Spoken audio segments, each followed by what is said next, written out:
গায়রে মুকাল্লিদ বুঝেন না? হানাফি, শাফি, মালিকি, হাম্বলি 4 মযহাব হক। 4 মযহাব মানে কোরআন সুন্নাহর আলোকে তারা শরীয়তের দ্বীনের ব্যাখ্যা দিয়েছেন। যে ব্যাখ্যা করতে গিয়ে কিছু ব্যস্কম হয়েছে, মত পার্থক্য হয়েছে। হ্যাঁ, তো যে এই মুহাক্কিক উলামায়ে দ্বীন এবং সব আল্লাহওয়ালা, তারা সব আল্লাহওয়ালা, তারা ব্যাখ্যা দিচ্ছেন আল্লাহর জন্য এবং কোরআন সুন্নাহর আলোকেই ব্যাখ্যা করছেন। এই সকল আইম্মায়ে দ্বীন যে ব্যাখ্যা দিচ্ছেন, এক একজনের ব্যাখ্যার সমষ্টির নাম এক মযহাব। ইমাম মালিক রহমাতুল্লাহর যত ব্যাখ্যা, এই পুরাটার নাম মালিকি মযহাব। ইমামে আজম আবু হানিফা রাদিয়াল্লাহু আনহু যে ব্যাখ্যা দিচ্ছেন, সেই ব্যাখ্যার সমষ্টির নাম হলো হানাফি মযহাব।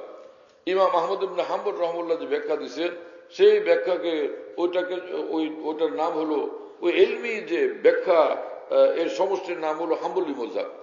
ইমাম শাফি রাহমাতুল্লাহ যে ব্যাখ্যা দিচ্ছেন, সে কোরআন সুন্নাহর যে ব্যাখ্যা, তো সেটার সমষ্টির নাম হলো শাফি মযহাব। 4 মযহাবই কোরআন সুন্নাহর ভিত্তিতেই। কথা বুঝতেছেন প্রিয় বন্ধুরা? এর বাইরে না।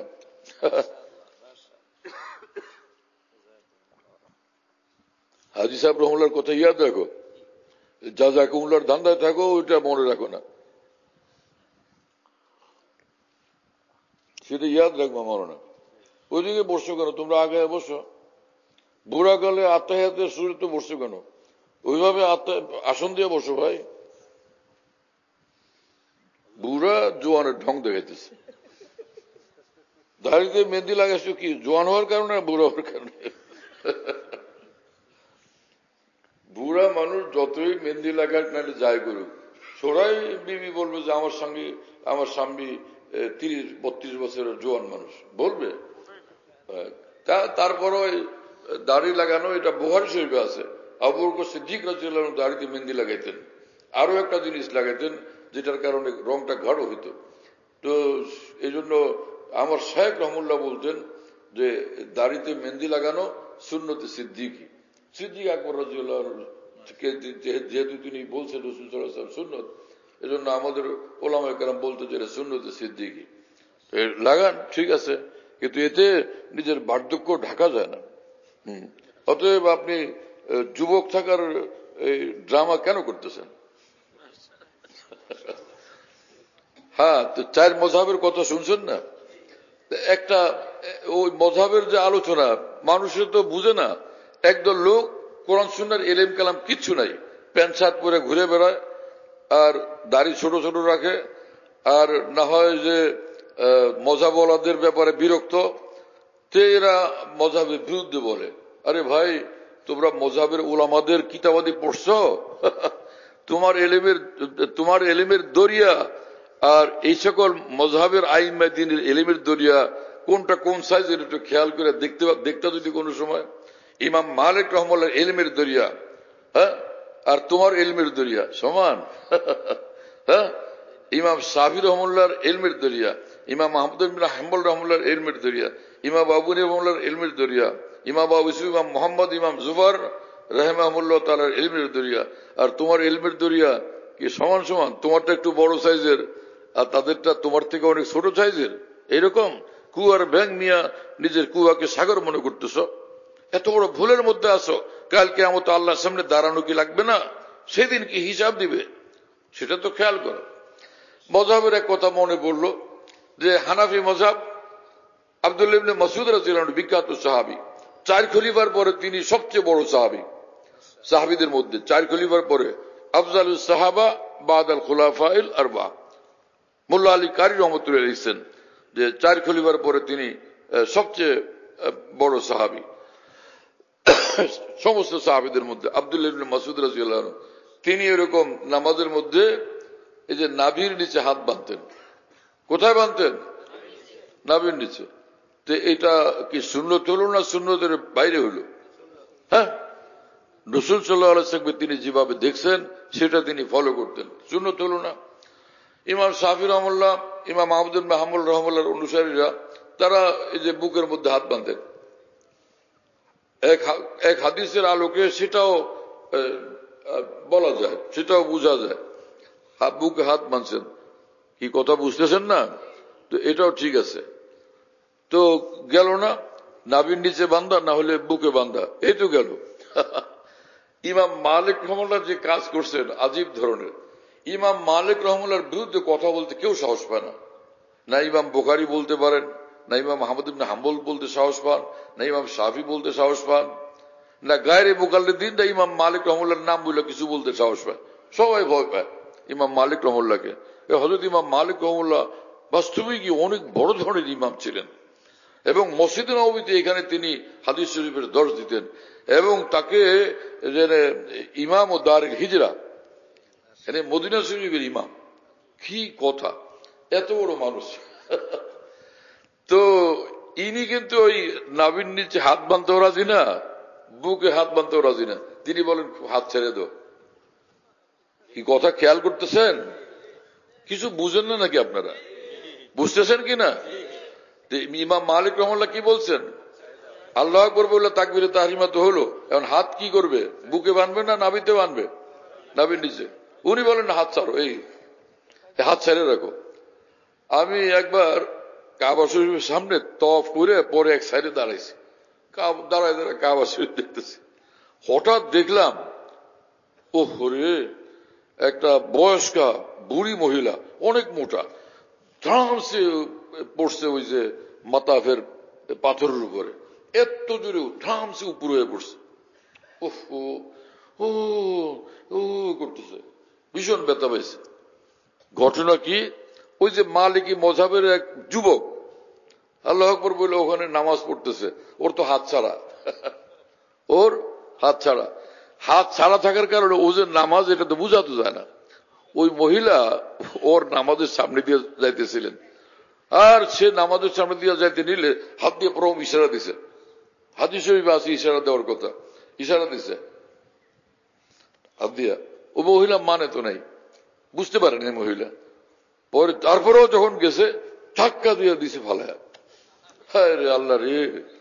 ওই ঘটনা দেখার পরে আমি বললাম যে ব্যাপার হলে তো মালিকি মযহাব, তো এই লোক তো যে হাত ছাড়া, ও মহিলা বুঝতে পারে নাই, মারছে ধাক্কা। এই যে আমি মক্কা শরীফ মদিনা শরীফ গেলে ভাই যখন যাইতে থাকি কোনো দিকে, আমি খালি খেয়াল করি যে ভাই মালিকি মযহাব কেউ আছে কিনা।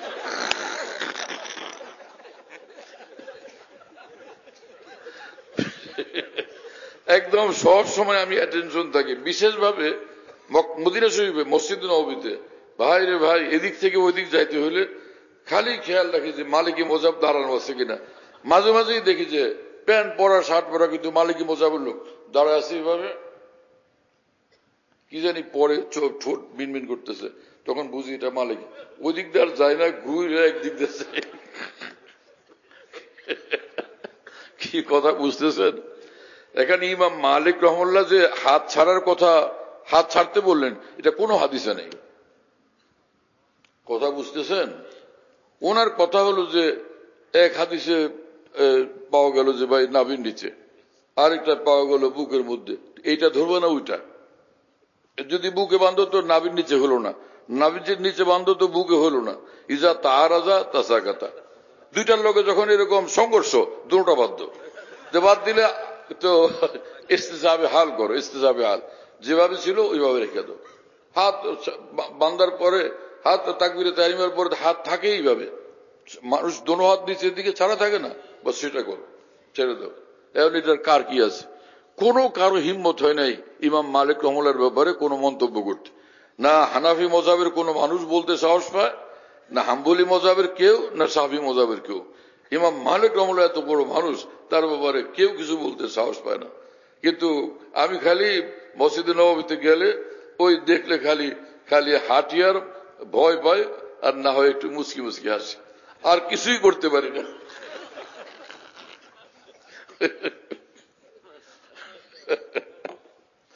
আল্লাহ,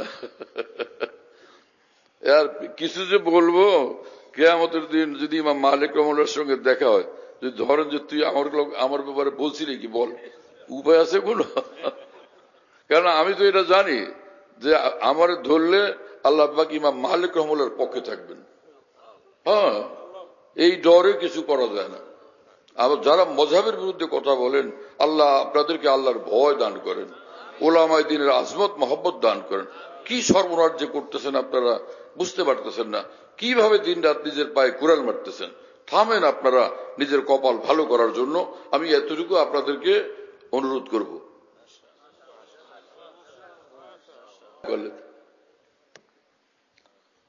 অনেকদিন এমনি মজলিসে বসছিল, বসতে বসতে বসতে বসতে হঠাৎ একবার বলল, হুজুর আমাকে বায়াত করেন, মুরিদ করেন। ঠিক আছে, মুরিদ করলেন। এই লোক তো ওই যে নামাজের সময় ওই যে হাত উঠে হাত নামায় এরকম করে না, গায়ের মোকাল্লেদ ভাইয়েরা, হ্যাঁ, এরকম বারবার হাত উঠায় নামায় এরকম করে না, হাম্বলি মজাবলারাও করে। তো হানাফি মজাবলারা একবার হাত উঠায় তাকবীরে তাহরিমের সময়। আব্দুল্লাহ ইবনে মাসউদ রাদিয়াল্লাহু তাআলা আনহুর বর্ণিত হাদিসের আলোকে তিনি বলছেন, রাসূলুল্লাহ সাল্লাল্লাহু আলাইহি ওয়াসাল্লাম তাকবীরে তাহরিমের সময় হাত উঠাতেন, সুম্মা লা ইয়াউদু, এরপরে আর উঠাতেন না, সেটার উপর আমল করে। আব্দুল্লাহ ইবনে মাসউদ রাদিয়াল্লাহু আনহু একদিকে হাদিসের বর্ণনাকারী, আর একদিকে তিনি সে শরীয়তের মস্ত বড় ফকিহ। কথা বুঝতেছেন? সেটা হানাফি মজাব অনুসরণ করে। যাই হোক, তো অন্যান্য হযরত যে হাত উঠান নামান এটা করেন, কয়েকবার করেন। তো গায়ের মুকাল্লেদ ভাই বায়াত হলেন, এখন নামাজে দাঁড়াইছেন, হাজী ইবরাদুল্লাহ সাহেবের পাশেই লাগালাগি, এখন আর হাত উঠান না। ওই প্রথমবার উঠায় আর উঠান নাই। হ্যাঁ, খুশি হওয়ার কথা না বাহ্যিক ভাবে যে আমাদের দলে যোগ দিছে। দেখেন আকাবের দিন যারা, হ্যাঁ, তাদের দিন কত স্বচ্ছ, দিন কত পাকা মজবুত, আল্লাহ সন্তুষ্টির উপর তাদের নজর কতটা। হাজী সাহেব রহমাতুল্লাহ নামাজের পরে বললেন, ভাই তুমি তো আহলে হাদিসের লোক, হাত উঠাও বারবার, আজকে তো উঠাইলে না কেন? পীরের কারণে? হ্যাঁ, পীরের কারণে তুমি এই কাজ করবা? এটা তো কোনোভাবে মানা যায় না, এটা কোনোভাবে গ্রহণযোগ্য না। হাজী সাহেব অসন্তুষ্ট হয়েছেন এবং তাকে তাম্বি করতেছিলেন। তখন উনি উত্তর দিলেন যে, হুজুর সেজন্য না, আমি মুরিদ হয়েছি আপনার খাতিরে আমি এরকম করছি তা না, বরং আপনার সোহবতে দীর্ঘদিন যে উঠা বসা করলাম, তাতে হানাফি মজাবি আমার কাছে বেশি সঠিক মনে হয়েছে, হানাফি মজাবি আমার কাছে বেশি গ্রহণযোগ্য মনে হয়েছে, সেজন্য আজ থেকে আমি হানাফি, সেজন্য আমি হাত একবার উঠেছি আর উঠাই নেই। তো হাজী সাহেব রহমাতুল্লাহ বললেন, ভাই যদি তোমার সেই বুঝ, সে তোমার নিজের অন্তরের বুঝ এবং নিয়তি যদি এই হয় সেটা ঠিক আছে, কিন্তু পীরের কারণে মযহাব পরিবর্তন সেটা কিন্তু গ্রহণযোগ্য না। যাই হোক, তুমি শুনে খুশি হলাম, তুমি সেটা করো নাই, বরং তোমার বুঝই এখন পরিবর্তন হয়ে গেছে। এই হলো আমাদের আকাবের দিন। কথা বুঝতেছেন প্রিয় বন্ধুরা? হ্যাঁ, এখন মযহাব মানা না মানা নিয়ে ঝগড়া করেন আপনারা। মযহাব মানা না মানা নিয়ে কেন ঝগড়া করেন? হ্যাঁ, মযহাব যারা মানেন না তাদের আলেমদের লিস্ট দেন একটা, আর মযহাব যারা মানেন তাদের আলেমদের একটা লিস্ট দেওয়া হোক, দেখেন যে কাদের দিকে বড় আলেম ওলামা বেশি। প্রথম কথাই, হ্যাঁ, হাফিজ ইবনে হাজার আসকালানির সমকক্ষ আপনাদের কাছে কে আছে? হাফিজ ইবনে হাজার আসকালানির মতো উনি তো শাফি মযহাবের অনুসারী, আপনাদের কাছে কে আছে? ইবনে আব্দুল বার মালিকের মতো আপনাদের কাছে কে আছে? একজন দেখান।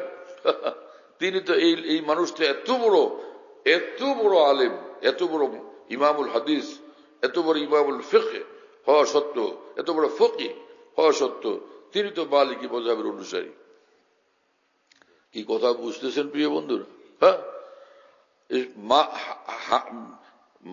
হানাফি হোক কিংবা শাফি কিংবা হাম্বলি কিংবা মালিকি, প্রত্যেক মযহাবের মধ্যে পৃথিবীর শ্রেষ্ঠ থেকে শ্রেষ্ঠ ওলামায়ে কেরাম মওজুদ, শ্রেষ্ঠ থেকে শ্রেষ্ঠ মুহাদ্দিসিন মওজুদ, শ্রেষ্ঠ থেকে শ্রেষ্ঠ ফুকাহা মওজুদ।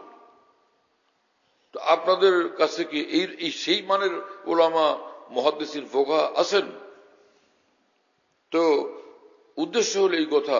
তাহলে এই মযহাবের ওলামাদের বিরুদ্ধে অথবা মযহাবের বিরুদ্ধে আপনাদের বলা কতটুকু এই সমীচীন হয় সেটা আপনারা দেখেন, বিবেচনা করেন।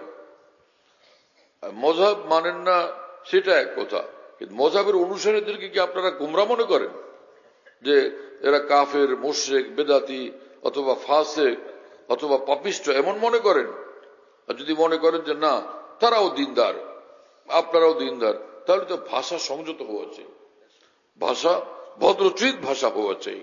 হ্যাঁ, সীমা অতিক্রম করে এমন ভাষা তো না হওয়া চাই। আল্লাহ আমাদের সকলকে হক কবুলের তৌফিক দেন, ভুল পথ পরিহারের তৌফিক দেন। ওয়া আখির দাওয়ানা আলহামদুলিল্লাহি রাব্বিল আলামিন সাল্লাল্লাহু আলা নবিয়িল কারীম। আজকে শ্রোতা মণ্ডলী একটু বেশি সুবিধা ধরনের পায়া আমারও এই ইতমিনানের সাথে কথা বলার সুযোগ হয়েছে। এখন যদি কারো বাড়িতে যাওয়ার সুযোগ না থাকে, এখানে শুয়ে থাকেন। হ্যাঁ, খানা দানা তো মনে হয় খাওয়া হয়েছে, এখন এখানেই শুয়ে পড়েন, বাস ফজরের নামাজ পড়ে বাসায় গেলেই হবে। লাইট জ্বালানো থাকুক, আর কয়েকজনে মিল্লা যে এরোসল